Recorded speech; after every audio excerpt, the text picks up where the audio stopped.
Welcome to Wild Ideas Worth Living, a show where we talk to experts who've taken a wild idea and made it a reality so you can too. From people who have sailed around the world to those who've started thriving businesses and even broken records, some of the wildest ideas can lead to the most rewarding adventures. I'm your host, Shelby Stanger, and I hope you enjoy this show. This is episode 54 with Olympic snowboarder and author Kelly Clark. This episode was brought to you by my favorite snowboard brand ever, Burton. Founded in 1977 by Jake Burton Carpenter out of his Vermont barn, Burton's become pretty much the best snowboard brand ever. They've also played a pivotal role in growing the sport from a backyard hobby to a world-class activity by creating groundbreaking products, supporting an amazing team with people like Shaun White and Kelly Clark, and pushing resorts to allow snowboarding at a time when it was banned. Today, Burton designs and manufactures amazing products for the sport and lifestyle. They have snowboards, boots, bindings, outerwear, layering apparel, as well as year-round apparel, bags, backpacks, and accessories. The best part, the company is still privately held. They're owned by Jake and his wife, Donna Carpenter, who's the CEO of the company and a total badass. They're still located in Vermont out of Burlington, and they also have offices in Austria, Japan, Australia, Canada, and China. To get your latest gear and learn more about this epic company, go to burton.com. That's burton.com. You can also follow Burton on social media. Kelly Clark is easily the winningest snowboarder in halfpipe history, with about 70 wins in competition. She's had 10 X Games medals, 9 of them gold. She's a 4-time Winter Olympian with an Olympic gold in Salt Lake, and she's going for her 5th Olympics next year. She's also one of my favorite snowboarders of all time with incredible style. We get right into the awkward, talking about healing your body, the unglamorous sides of being an Olympic athlete, and then we dive into some really juicy stuff like endorphins, faith, success, the Olympics, and so much more. I love this show. Enjoy it. All right, we have on Kelly Clark. Welcome to Wild Ideas Worth Living. So excited to have you. Yeah, thanks for having me on the show today. Where are you at right now? I am at my home in Folsom, California, and you have enjoying a little bit of downtime before the season really gets going. So we had to start a little late because maybe you can just tell everyone what happened, because this is so interesting to me. Yeah, we had to push the call back this morning. I got randomly drug tested this morning, and that's part of the less glamorous part of our jobs. To be eligible for the Olympic Games, we have to be on a random drug testing list, which means we update our whereabouts and they can come find us kind of wherever and do a drug test. And that happened this morning, a random knock on my door, and I kind of know the drill at this point. That's so interesting. It's not like you've just won the sweepstakes. It's like, hey, you get to knock, knock. You get to, it's not even Amazon delivering a package. It's like you get to go. Yeah, it's not a fun knock to get. But you know, it's part of it, and it does keep our sport, our playing field kind of leveled. You know, everybody's kind of starting in the same place. Nobody's got any advantages. So, you know, just kind of, when you sign up to be a pro snowboarder or a pro athlete for that matter, that's just kind of part of it. Well, that's cool. Well, I've always followed your career, but really it's always in my face whenever I go to B Project in Carlsbad. The physical therapist, Brad Jones, said he used to work with you, and your picture's like on the ceiling. So when you're lying on like the massage table, you're kind of looking up at Kelly. That's awesome. Yeah, Brad's awesome. He used to travel with us forever.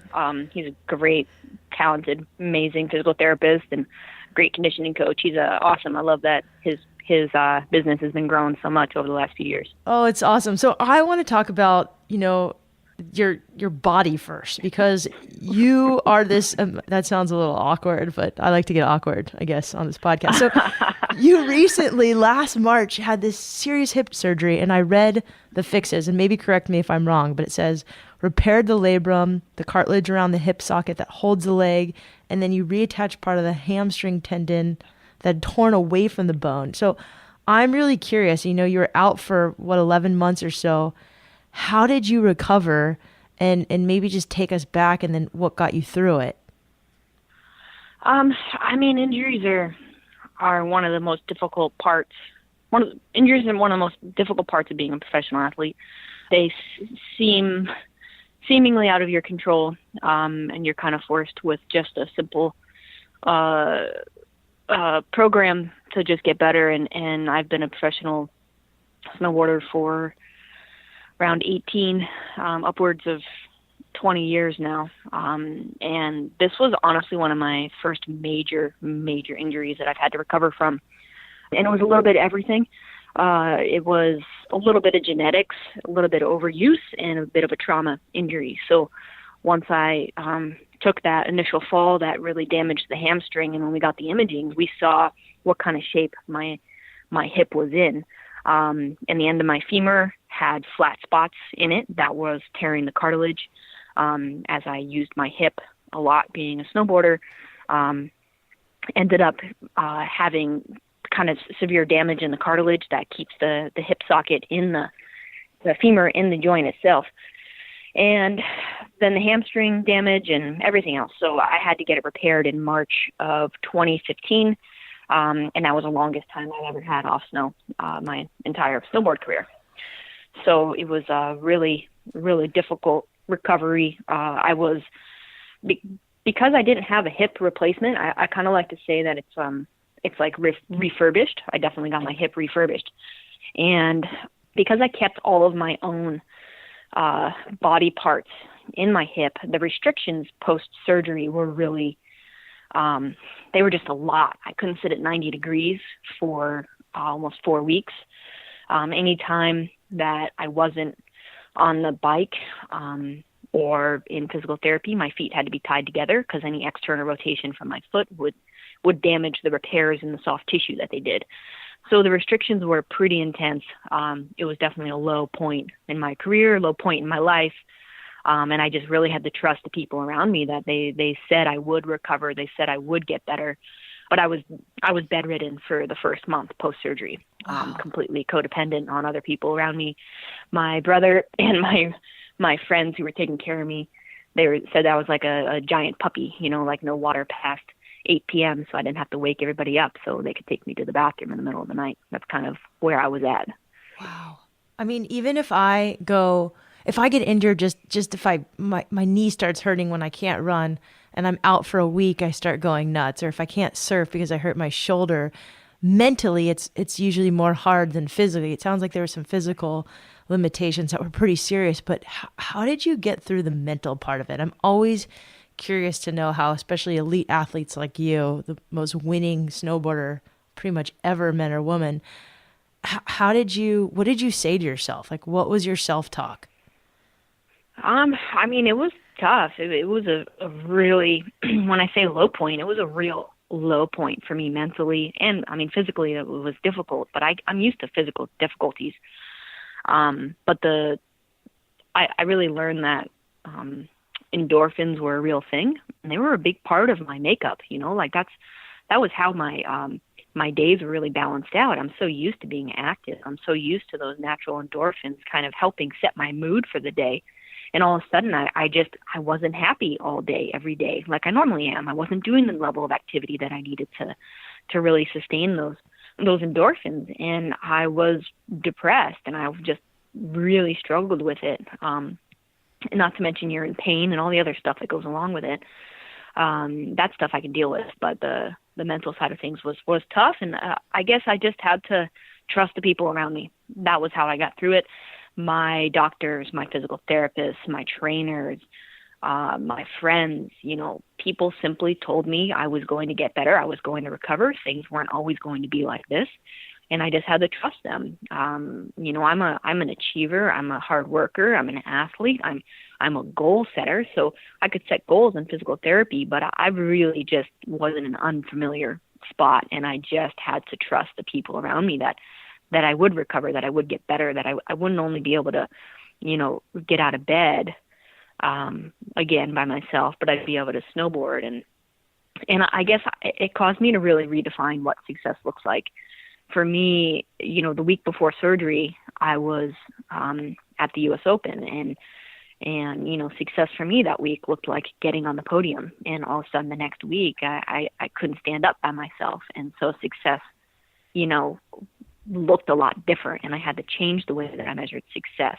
For me, success was maybe being able to take a shower, getting to use the restroom by myself.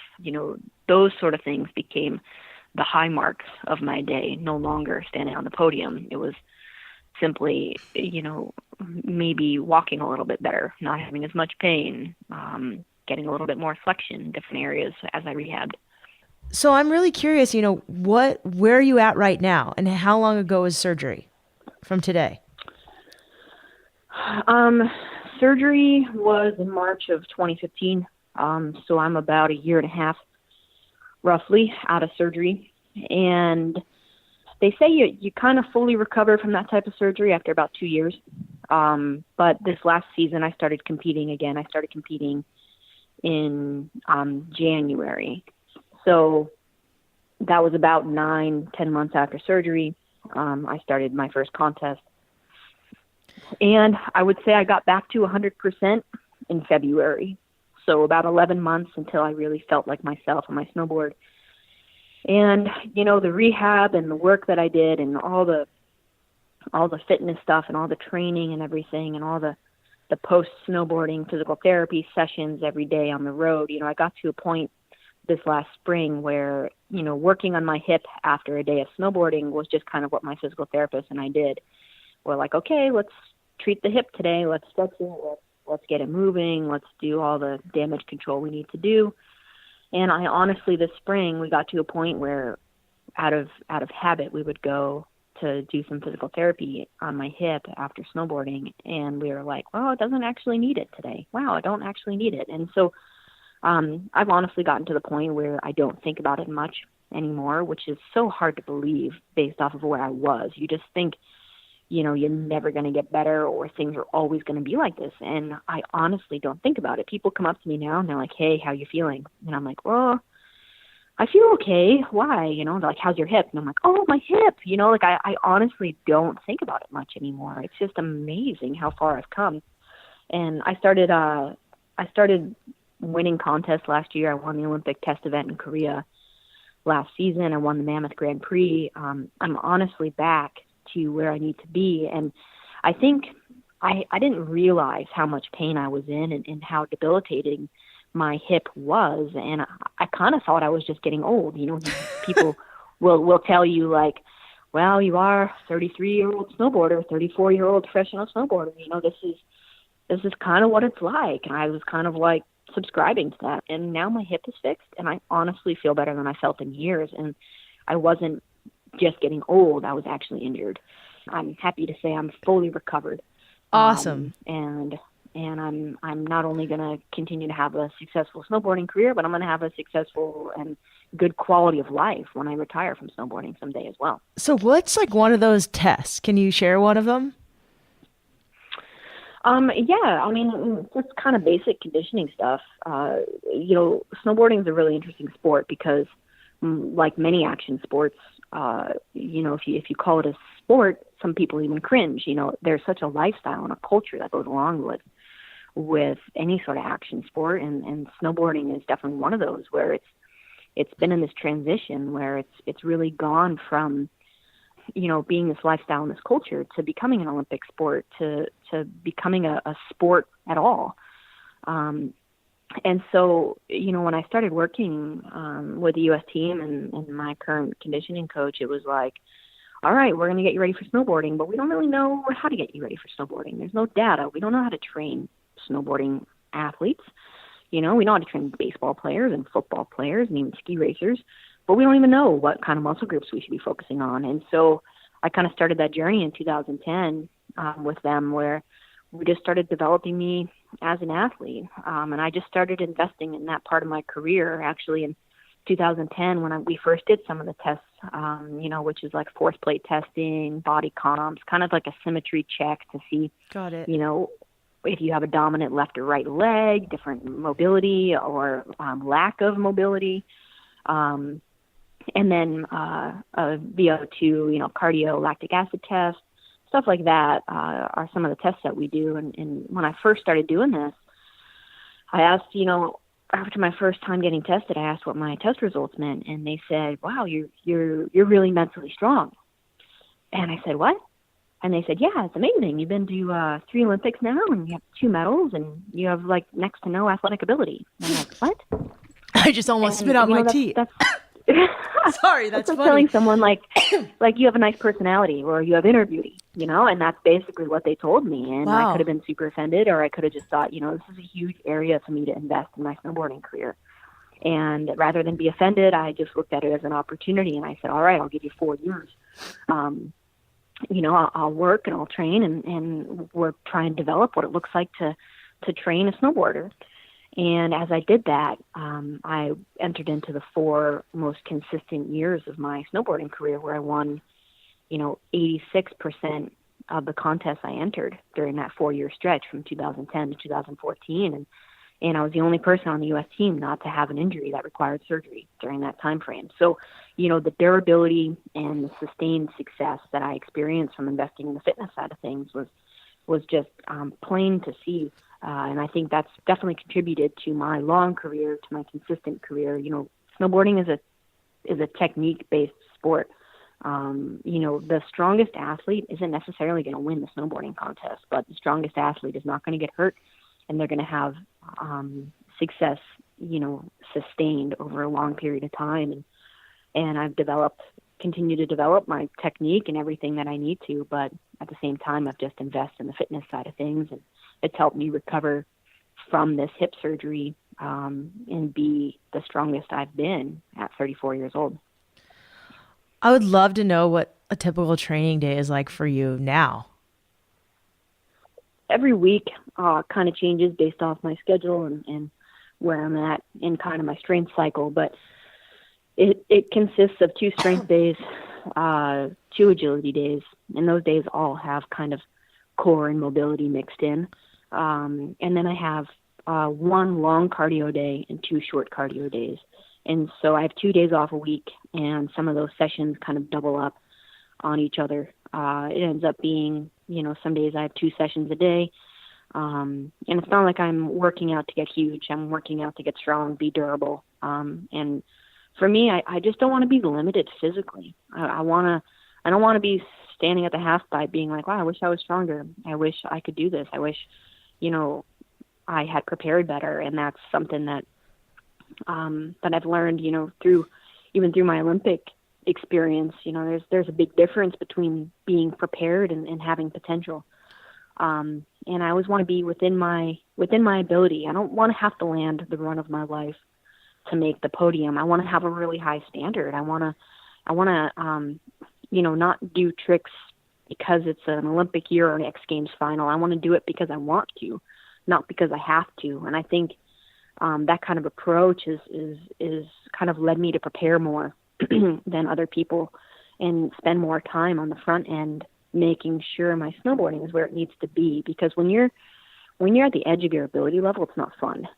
And snowboarding should be fun. And I never want to be in a spot where I'm at a contest feeling like I have to do a trick.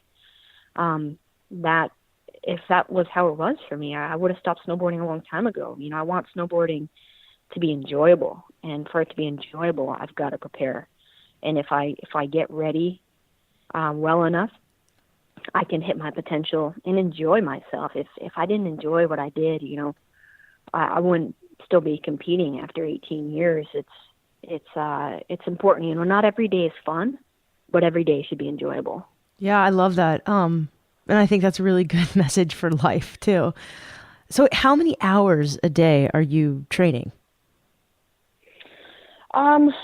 Right now, heading into the season, I would say 2 or 3, depending on what my days look like. If I have a long cardio day, that'll up to like 4 or 5. If I'm out on my road bike for a long time, because that alone could be 2 or 3 hours. And you're training in Mammoth, or? I'm training in Folsom, California right now. That's I have a home in Mammoth, and that's my home hill. I lived there for 12 years, and I moved up to Sacramento a few years ago, because I realized I was just traveling so much that it didn't really matter where I lived, and I had a better community in Sacramento, and it just kind of made more sense for me, and I've actually really enjoyed it. Is that where you're from, or why Sacramento? I actually moved up here, let's see, almost 3 years ago now, and I guess in Mammoth, a lot of my friends had moved away, gotten real jobs, grown up, started families, all the things that I have yet to do. I'm still doing what I did in high school for a job.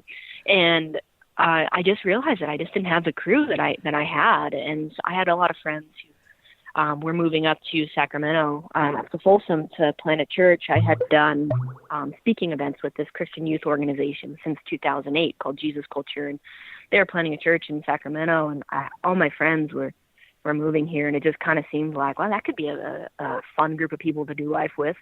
And it's kind of seems a little funny, like you're moving away from the mountains and you're a professional snowboarder. Like that definitely seems kind of counterintuitive. Doesn't really make a lot of sense. And I've actually found that it's kind of sustained my career in a really healthy way. You know, I'm able to kind of grow and develop as a person beyond just snowboarding, and it's made my snowboarding that much better and that much more enjoyable. I think once you get there's a lot of areas in your life that need to be healthy besides just the craft that you're working on, and that's the community that you're with and the people you do life with is a big part of that. And so, you know, I'm probably healthier in community and spiritually than I've been in a while. And so for me, that was just a big part of that was just one of the puzzle pieces that needed to be taken care of. And I found, you know, my snowboarding is that much better because of it, even though, you know, for the first time in my life, I lived somewhere where there's stores. I've never lived anywhere where there's stores before. I've lived in mountain towns, you know, so it's definitely been different, but it's definitely been the right move for me at this point in my career. I want to talk about this. You know, a lot of the athletes I interview have this really strong spiritual side. And I'm a little envious because I didn't really grow up with religion or much of anything. A little yoga and some fun events, bar mitzvahs and weddings. Have you always been pretty spiritual? Is this something you got into later in life? Like, can you talk about it? Yeah, you know, I became a Christian when I was 20 years old. And before that, I had never, ever even been to a church before. I didn't grow up with any sort of kind of spiritual background whatsoever. And for me, you know, I just had an idea that when you're successful, it goes hand in hand with being fulfilled. And I won the X Games, I won the US Open, and I won the Olympics all by the time I was 18 years old. I had kind of, you know, reached the pinnacle of snowboarding, and everything I ever set out to do, I had accomplished by the time I was 18. And I just didn't find that fulfillment that I was looking for. I think no matter who you are, what you do, I think, you know, our greatest human need isn't to be successful, it's to be significant. And that's really what I was looking for in my snowboarding. I wanted to be significant. I wanted to matter. I wanted to have purpose. I wanted to be fulfilled. And I had done it, and I just didn't find it at the top. I didn't find that sense of purpose that I was looking for. Looking back now, I can see that, you know, in the process when I was a kid, I didn't think I was looking for something. And after I won the Olympics, I honestly was living the dream. It was anything anybody had ever hoped to do. You know, I had all the things that go along with winning an Olympic gold medal, all the finances and the popularity and all that stuff. And I was just kind of going through the motions, though. I was still snowboarding, but I was honestly getting more and more depressed as the years went on. And I remember I was starting a contest, my contest season in 2004, and I was depressed would be the best way to say it. I felt kind of hollow. I didn't feel like, I mean, as a kid, you want to develop your identity. You want to figure out who you are when you're a teenager. And the only way that I knew myself was as a professional snowboarder. And the only way anybody ever knew me was as a professional snowboarder. And so snowboarding became this thing that I clung to, that I had to do to prove to people, to continue to prove to people in the world of performance competitive sports. We're out there proving ourselves every weekend, and I had to prove to people who I was through snowboarding. And what I had accomplished wasn't enough. I had to continue to go out there and do it all the time. And I didn't feel like it mattered anymore. And as I started that competition year, I remember writing in my journal that morning, I don't care if I wake up tomorrow and I don't think anybody else cares. That's where I was at. That was my reality. And I went out and I qualified for finals. Snowboarding is still going well. And I remember I was sitting at the bottom of the half pipe that day, and someone had come down, and a girl I was competing against, and they had fallen twice. They didn't make finals. And they were crying. When someone's like crying, you're kind of half listening to their conversation, pretending you're not. But, I'm overhearing this conversation these girls are having at the bottom of the half pipe. And her friend tried to get her to laugh, the girl who was crying. And she said, "Hey, it's all right. God still loves you." And to be honest, there was something about that phrase that stirred something in me that I just couldn't ignore. And I had never thought about God before, ever a day in my life. I had never wondered why I was here. I just didn't have a place for anything like that. And something about that comment made me wonder, if God loved her, maybe God loved me, and so that started a journey for me. I actually found that girl was staying in my hotel. I knocked on her door, and here I am, the current Olympic gold medalist, and the person who's at the top of the sport of snowboarding at the time. And I knock on her door and I say, "Hey, my name's Kelly. I think you might be a Christian, and I think you need to tell me about God." Wow. And she was a bit taken back, as you could expect if someone knocked on your door and did that. Yep. Obviously she knew who I was, and she said, "Yeah, sure, I could talk to you." And so it was cool. I just had an idea that being a Christian was about being good and following a bunch of rules and going to church and all this stuff. And she said, "Hey, you know what? It's about having a relationship with God. It's not about being religious or following rules." And that just kind of started me on this journey of asking God who he was and trying to get my head around what it would look like to have a relationship with God and have purpose beyond that and be significant. And, I'm, as a lot of action sports athletes, the more you talk to them, I think the more you find out that we're not necessarily risk takers, we're calculated risk takers. And I don't jump into things without kind of knowing a little bit more what they're about. So I spent the next 5 months kind of on this journey, just trying to figure out, who God was and if I wanted to have him as part of my life. And so after about 5 months, someone was actually asking me, like, are you saved? And I'm like, I have no idea what that even means. I didn't know anything. I was like, I don't know, maybe. And I just started this journey of figuring out who I was apart from what I did. That's what it was for me. Yeah. And I found freedom like I never knew existed. I found purpose like I never knew existed. And I found joy and happiness and hope and all these things that I was looking for forever. I found in this one moment. And snowboarding at the time had just become something that I had to do. And all of a sudden, once I figured out who I was apart from it, it was something I got to do. And I got to take more risk than I ever thought I could, because my identity and my purpose and who I was wasn't wrapped up in what place I placed in the snowboard contest. And honestly, my faith in that whole story that I just kind of told you really has been the backbone and the foundation of my career, and allowed me to be the athlete that I am, because it's just given me that foundation, and that identity is really what I needed to really excel and push myself beyond what I thought I was capable of for as long as I have. Because at the end of the day, I'm not defined by what I do. And even, heading into this next Olympics, I'm trying to make my 5th Winter Olympic team, and no woman from any sport has ever made 5 Winter Olympic teams from the U.S. So it'd be a huge accomplishment. And, one thing I've just learned about the Olympics is you shouldn't treat them as a destination. they're simply a wonderful part of my snowboarding career, not something that defines me. I look at it as something I get to do, not something I have to do. Kelly, you just dropped so many nuggets of wisdom. Thank you.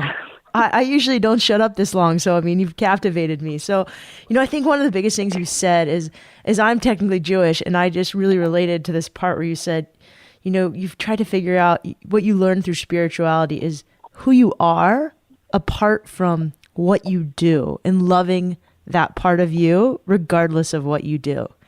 I mean, that's game changing.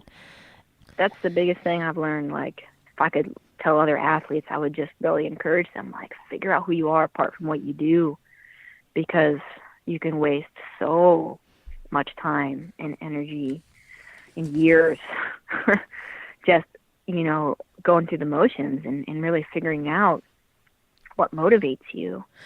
So I want to talk about this Olympics, because your first Olympics, you were 18. I mean, that's almost half your life away. Yeah. So I really want to know, one, what does this Olympics mean to you? But also, what's your relationship with snowboarding today? Like, what's it feel like on the hill today? And how has that differed a little bit from when you were 18? I guess I'm a lot more thankful than I used to be. Maybe growing up and age gives you that appreciation that you didn't have when you were younger.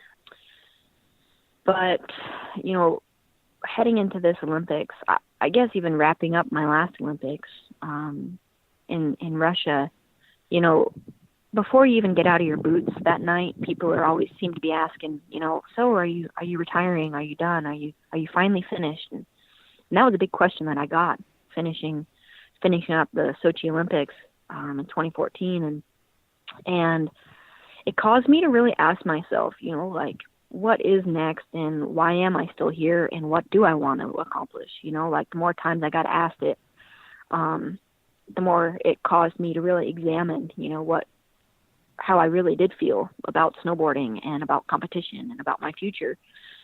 And I really came to the conclusion that I hadn't hit my potential. I've had great success in my snowboarding career. I've had one of the best snowboarding careers anyone could ever hope to have.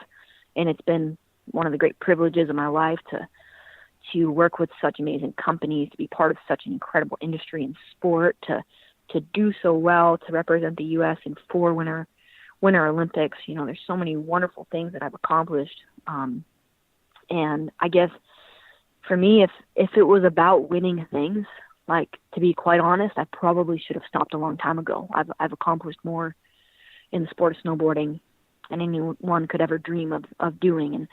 And that's simply not what motivates me. I'm not here to win things. I'm here to hit my potential.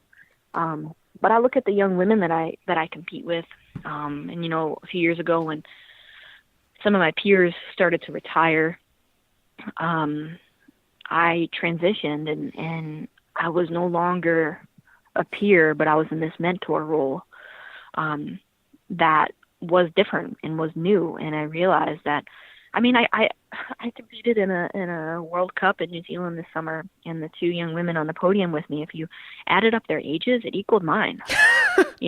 Like, there's a big age gap. Yeah. And I have an opportunity to be a good role model, to encourage these women. And I'm well aware that some of these young girls, they will do things on a snowboard that I cannot, but I want to set them up to be successful. I want to invest in them. If the reality is, if your dream only includes you, it's too small of a dream.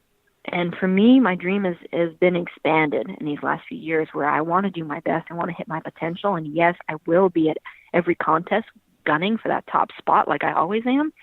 But I want to see other people succeed. I want to see the things that I've learned, see the next generation, take the sport where I've brought it to and go further with it. I want them to stand on my shoulders. I don't want to see them stifled by my records or accomplishments. Or it's a great thing to say, but you really have to walk it out.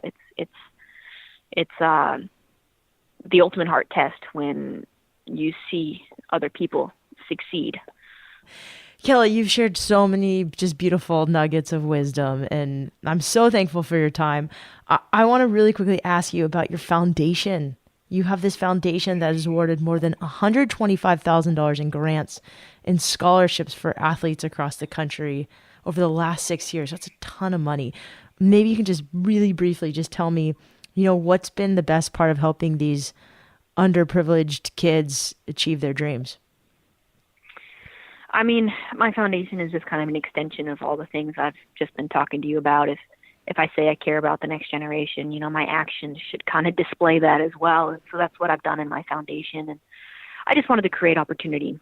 I wanted to, invest not only my time, but my resources and see other people experience snowboarding. Sports are such a wonderful thing. They teach kids, life skills that just help you develop, not only as a snowboarder, but as a, successful snowboarder, but as a successful human as well. And so that's just what I aim to do with the foundation, is set people up to be successful. And it's been just a privilege to get to invest in so many different kids over the years. That's so cool. And you have a book coming out. When does it come out? What's it called? I spent the last few years writing a book, and it's called Inspired: The Pursuit of Progress. And a lot of the things that I kind of discussed with you today are in there. I touched on a lot of the concepts that are kind of in my wheelhouse. And it's out for pre-sale right now on kellyclarkinspired.com.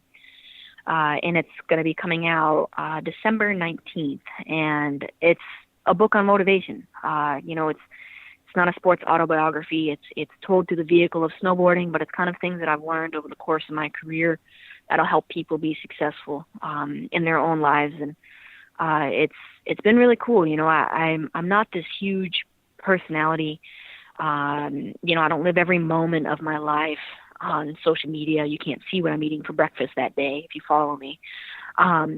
But this was a really cool way for me to put my life on display.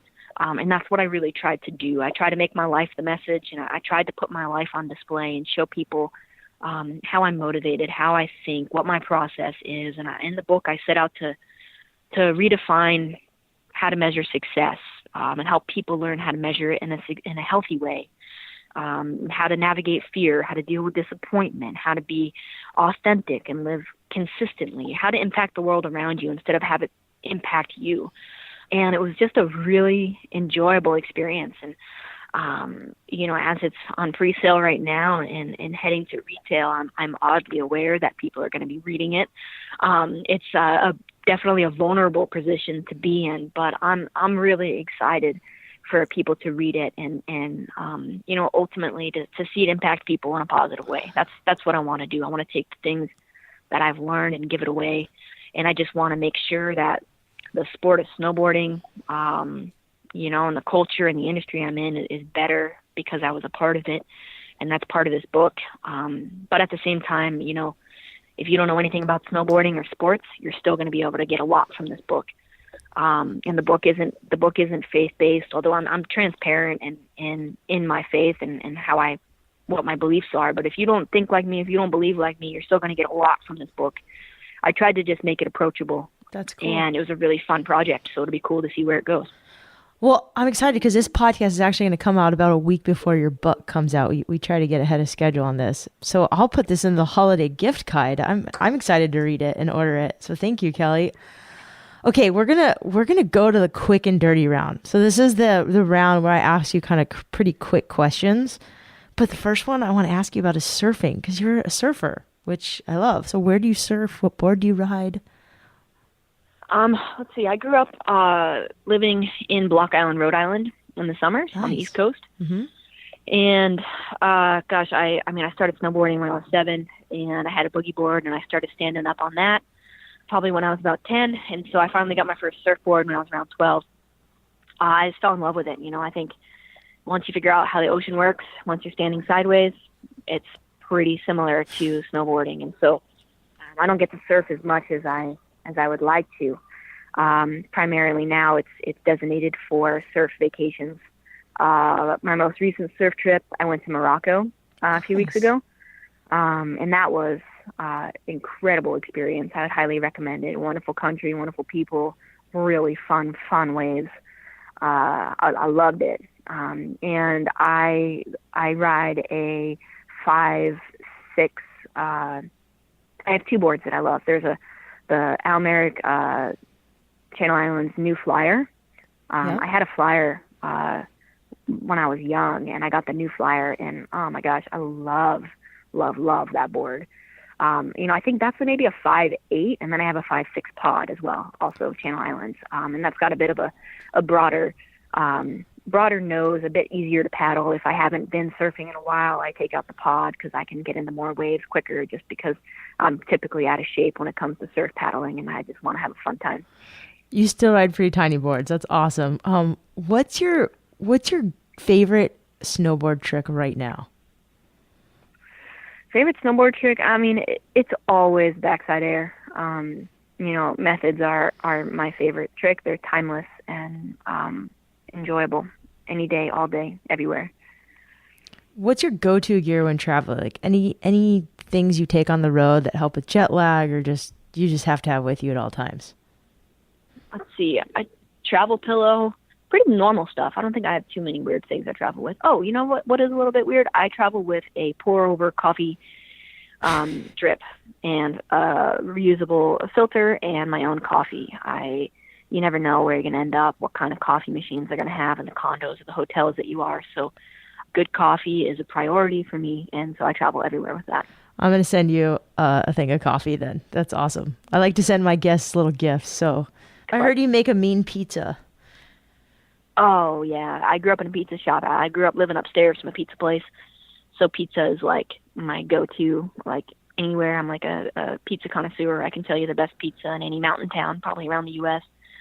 All right, give me three pizza places around the U.S.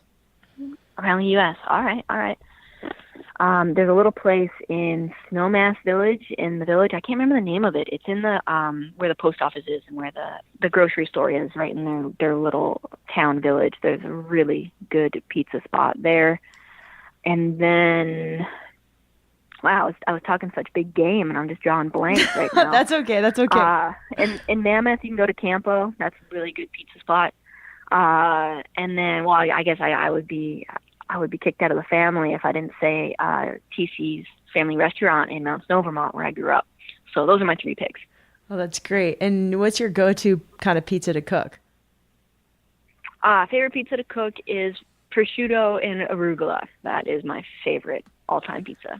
So I know people who go to the Olympics get asked to sign some like pretty weird things. Have you been ever asked to sign something really weird, or any awkward like autograph moments that you can share? Yeah, gosh, I had a lot of awkward autograph moments for sure. I would say the weirdest one would be I kind of like after I won the Olympics in Salt Lake. I remember I was in an airport bathroom, and I had a line of people waiting outside my bathroom door for me to finish up so I could come out and sign stuff for them in the women's restroom in an airport. That was when I realized that life was very different than it used to be.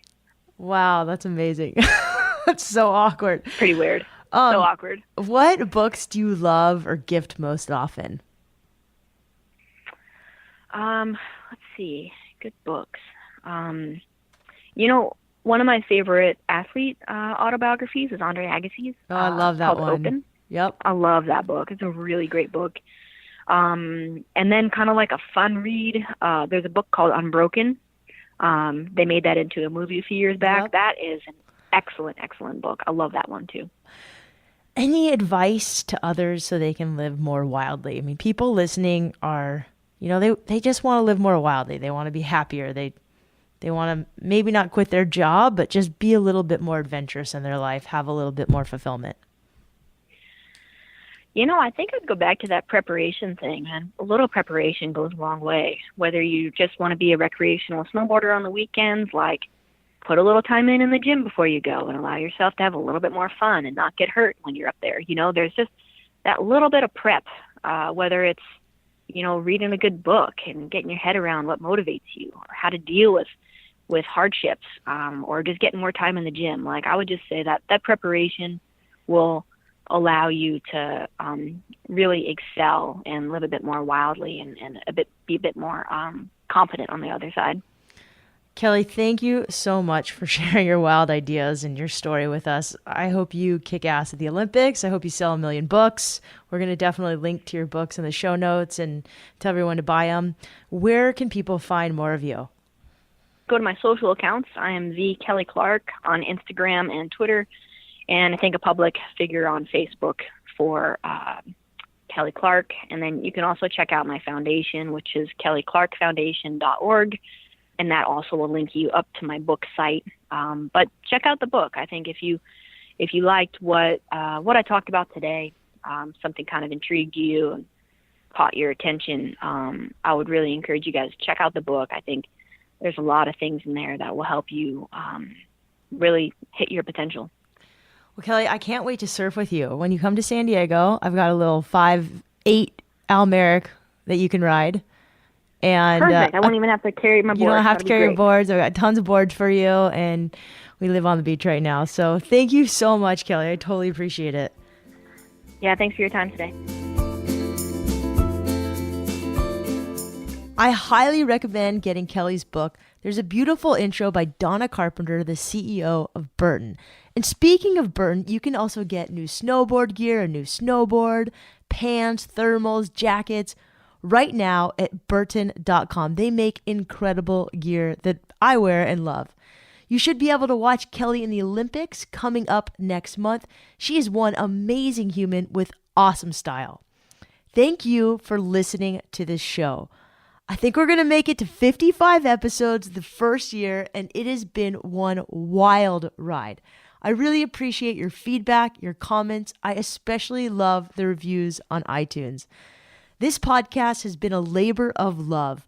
I put them out for free every week, so if you can and you like this show, please go to iTunes or Apple Podcasts and write a review.